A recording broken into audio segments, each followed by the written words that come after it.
नमस्कार, स्वागत है आप सभी का। यूपी ट्रिपल एससी मुख्य सेविका भर्ती को लेकर के बात करेंगे। सबसे पहले बात करेंगे कि संशोधित आंसर की कब तक आ सकती है। दीपावली से पहले भी संशोधित आंसर की आने के चांस है, लेकिन 100% अभी यहाँ पर नहीं कह सकते हैं। ज़्यादा संभावना दीपावली के बाद आने की रहेगी। हालांकि आयोग के ऊपर है और काफ़ी ज़्यादा चांस है कि आपको दीपावली से पहले ही आपकी रिवाइज आंसर की देखने को मिल जाए। उसके पीछे का रीज़न ये है कि आप सभी जानते हैं कि बीडीओ 2018 री एग्ज़ाम, पुरानी भर्ती री एग्ज़ाम हो चुका है, उसका भी रिजल्ट आना है। नवंबर में ही रिजल्ट आना है और डीबी की नोटिस भी दिसंबर के स्टार्टिंग में देखने को मिल जाएगी। और काफ़ी ज़्यादा चांस रहेंगे कि दिसंबर के लास्ट से ही उनकी डीबी भी स्टार्ट करवा दी जाएगी। तो ऐसे में आपकी भर्ती भी पुरानी भर्ती है, आपकी भर्ती भी पेट 2021 से भर्ती है, तो आपकी भर्ती भी जल्दी पूरी की जाएगी और दिसंबर में ही आपको आपका रिजल्ट देखने को मिल जाएगा। बाकी जैसे ही संशोधित आंसर की आ जाएगी, हम लोग तुरंत जो है वहीं पर कोशिश करना स्टार्ट कर देंगे। बहुत जल्द एक टेलीग्राम पर या फिर व्हाट्सएप पर ग्रुप भी बना देंगे। हो सकता है कि एक ग्रुप में आप सभी ऐड ना हो पाए। अगर व्हाट्सएप पे ग्रुप होता है तो 2 या 3 ग्रुप रहेंगे, तो आप सभी लोग वहाँ पर ऐड रहेंगे और हम लोग यहाँ पर बिल्कुल भी लापरवाही नहीं करेंगे। जैसे ही संशोधित आंसर की आ जाती है, उसके तुरंत बाद हम लोग प्रयास करना स्टार्ट कर देंगे, ताकि लोकसभा चुनाव से पहले पहले आपकी भर्ती पूरी तरह से कंप्लीट हो जाए, ज्वाइनिंग लेटर वितरण तक की प्रक्रिया पूरी हो जाए।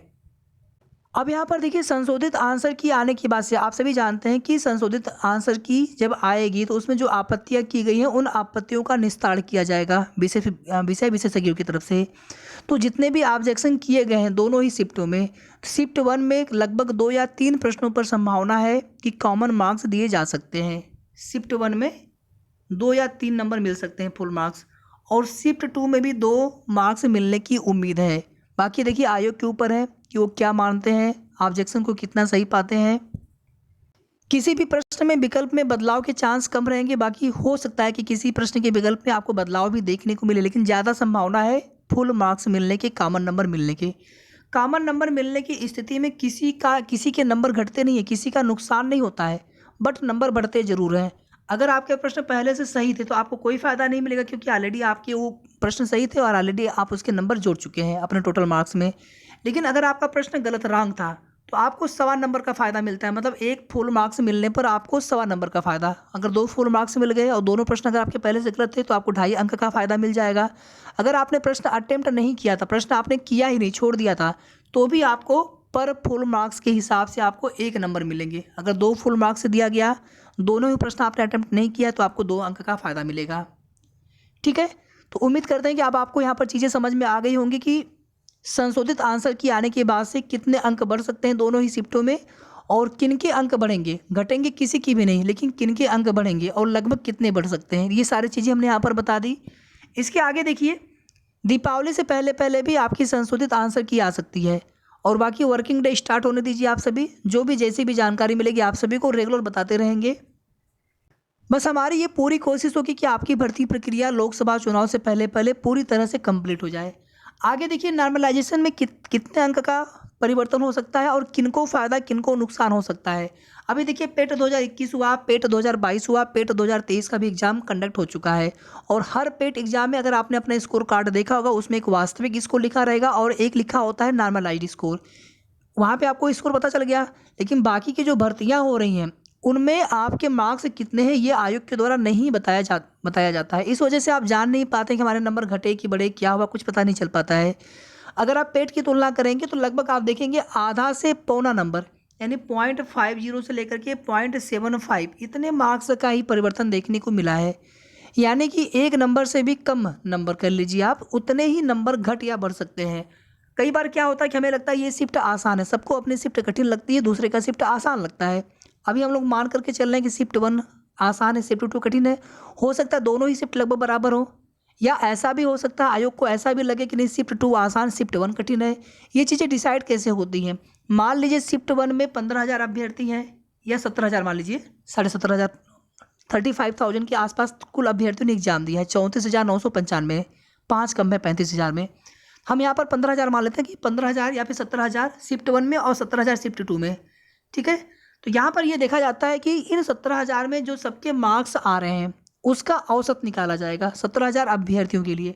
मान लीजिए यहाँ पर औसत मिला 60 और यहाँ पर औसत मिला 58, तो यहाँ पर इसी से ये चीज़ें डिसाइड होती हैं कि यह शिफ्ट कठिन है इस शिफ्ट की तुलना में, ठीक है। और जितना कठिन या जितना आसान होता है शिफ्ट, उसी के आधार पर उतने ही लगभग नंबर, उसी रेशियो में नंबर घटाए या फिर बढ़ाए जाते हैं। नॉर्मलाइजेशन की एक प्रक्रिया होती है, उसका एक रूल होता है, उसका एक फार्मूला होता है, उसी के आधार पर नॉर्मलाइज्ड मार्क्स आपके आते हैं। उसके बाद फिर आप नेक्स्ट प्रोसेस के लिए सेलेक्ट होते हैं, यानी नेक्स्ट प्रोसेस कौन सा होगा, डॉक्यूमेंट वेरिफिकेशन का होगा। और उसके बाद डीबी होने के बाद फिर फाइनल मेरिट लिस्ट बनेगी। अब इसमें देखिए एलिजिबिलिटी आदि को लेकर के कुछ चीज़ें हैं, तो वो चीज़ें भी बहुत जल्द हम क्लियर कर देंगे। बाकी जो भी नोटिफिकेशन के अकॉर्डिंग आपके पास विषय रहेगा तो निश्चित रूप से आप भर्ती के लिए एलिजिबल माने जाएंगे। तो बिल्कुल यहाँ पर श्योर होकर के ये नहीं कह सकते कि हाँ इस शिफ्ट में नंबर घट जाएंगे या फिर इस शिफ्ट में नंबर बढ़ जाएंगे, लेकिन इतना यहाँ पर हम आप सभी को जरूर बता पाएंगे कि लगभग आपको आधा पौना नंबर या फिर इससे कम ही, इससे ज़्यादा नहीं, इससे कम ही परिवर्तन देखने को मिलेगा। जैसे मान लीजिए आपकी कैटेगरी है SC, सपोज दैट अभी वर्तमान में आपके 46 नंबर है। मान लीजिए आपको कॉमन मार्क्स मिल गया 1 या 2 नंबर, नॉर्मलाइजेशन में सपोज दैट आपको आधा पौना नंबर का नुकसान हो गया, तो भी आपके नंबर बढ़ेंगे ओवरऑल, ठीक है। लेकिन जो एकदम बाउंड्री पर है, जैसे जो हमने आपको कट ऑफ बताया था वो DB के लिए बताया था, DB के लिए कट ऑफ और फाइनल मेरिट लिस्ट या फाइनल कट ऑफ में आपको कम से कम 4, 5, 6 नंबर का फर्क देखने को मिल सकता है। बाकी आपको कोई भी समस्या लगे आप हमें कॉल कर सकते हैं, मैसेज कर सकते हैं, कमेंट कर सकते हैं। बाकी रिजल्ट आपका दिसंबर में आप सभी को देखने को मिल जाएगा। और इस वीडियो में मुख्य रूप से यहाँ पर बात करनी थी संशोधित आंसर की में कितने नंबर घट या बढ़ सकते हैं, घटना तो है नहीं, नॉर्मलाइजेशन में कितना फ़र्क पड़ सकता है। अगर आपके OMR सीट पर रोल नंबर, रजिस्ट्रेशन नंबर दोनों में से कोई एक बिल्कुल सही हो और क्वेश्चन बुकलेट नंबर अगर आपने बिल्कुल सही भरा हो, बाकी चीज़ों में अगर थोड़ी बहुत कुछ गलतियाँ भी होंगी तो भी आपका रिजल्ट 100% आता है और आपका रिजल्ट भी आएगा। बाकी आपको कोई भी डाउट लगे आप सिंपली केवल मेल कर दीजिए आयोग को अपनी डिटेल के साथ में, अपने OMR शीट की कार्बन कॉपी भेजते हुए कि सर इस प्रकार से गलती हुई है। बाकी कोई मिस्टेक पाए जाने पर आप सभी जानते हैं कि मैनुअली भी चीज़ों को चेक किया जाता है ताकि किसी भी अभ्यर्थी को किसी छोटी गलती की वजह से उनका भविष्य खराब ना हो। मान लीजिए आपके मार्क्स बहुत अच्छे आ रहे हैं लेकिन कुछ चीज़ों में थोड़ी बहुत मिस्टेक हो सकती है, पेन से ही सब करना होता है, पेंसिल से हम कर नहीं सकते हैं, तो बिल्कुल ये चीज़ें हो सकती हैं। सब इसकी प्रोबेबिलिटी हमेशा बनी रहती है, पॉसिबिलिटी कि पेन चलाने में कुछ गलतियाँ हमसे हो गई हो सकता है कि किसी एक डिजिट के लिए हमने 2 गोला गलती से भर दिया हो, तो वहाँ पर चीज़ें मैनुअली भी की जाएंगी, उसमें आपको दिक्कत नहीं होना है। बाकी आपको कोई भी डाउट लगे तो आप मेल कर सकते हैं आयोग को online.upsssc@nic.in। बाकी एक बार जब संशोधित आंसर की आ जाएगी, आपके रिजल्ट पर कार्य होना स्टार्ट हो जाएगा, तो उस समय थोड़ा सा आपको और आइडिया, हम बिल्कुल सटीक आइडिया देने का प्रयास करेंगे कि लगभग कितनी कट ऑफ जा सकती है, कितने नंबर पे आप फाइनल मेरिट लिस्ट में अंतिम रूप से सिलेक्ट हो सकते हैं। बाकी जब DB के लिए अभ्यर्थियों को बुलाया जाएगा, उसके बाद DB के लिए कितने लोग बाहर होते हैं, कितने लोग बचेंगे, उसके बाद ही पता चल पाएगा कि कितनी मेरिट जा सकती है फाइनल में। लेकिन DB के लिए जो हमने आपको कट ऑफ बताया है, आपको लगभग उसी के आसपास कट ऑफ देखने को मिलने वाला है।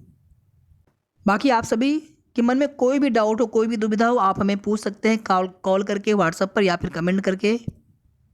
वीडियो को आप सभी प्लीज़ लाइक कर दिया करें, शेयर भी आप सभी कर सकते हैं। और अगर आपने अभी तक चैनल को सब्सक्राइब न किया हो तो ज़रूर सब्सक्राइब कर लीजिएगा। जो भी ऑथेंटिक और सही जानकारी मिलेगी समय समय पर आप सभी को हमारे चैनल के माध्यम से अपडेट मिलती रहेगी। धन्यवाद, शुभ रात्रि।